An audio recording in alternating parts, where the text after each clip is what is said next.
S T महामंडळाने सुरू केलेल्या राजमाता जिजाऊ बसच्या काही ठळक वैशिष्ट्ये. या बसमध्ये 3x2 आसन रचना असून एकूण 56 आसन क्षमता आहे, जी सध्याच्या बसपेक्षा 16 आसनांनी अधिक आहे. त्यामुळे प्रवाशांना अधिक आरामदायी आणि सुलभ प्रवासाचा अनुभव मिळणार आहे. अत्याधुनिक सुविधांनी सज्ज असलेल्या या बसेसमध्ये 4 CCTV कॅमेरे, GPS यंत्रणा, panic button, public announcement system तसेच इलेक्ट्रॉनिक मार्गफलक यांचा समावेश आहे. त्यामुळे प्रवास अधिक सुरक्षित आणि स्मार्ट होणार आहे.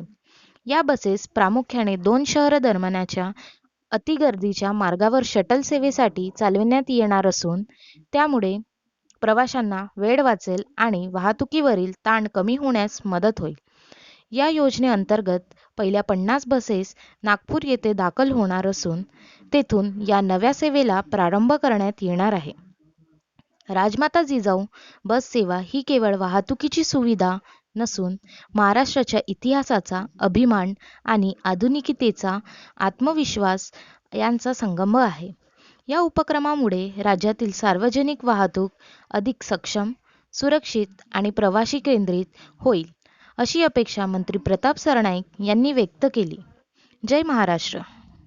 तर मित्रांनो, हा व्हिडिओ तुम्हाला कसा वाटला? आवडला असेल तर लाईक करा, कमेंट करा आणि असेच एस.टी. महामंडळाचे व्हिडिओ पाहण्यासाठी चॅनलला सबस्क्राईब करायला विसरू नका.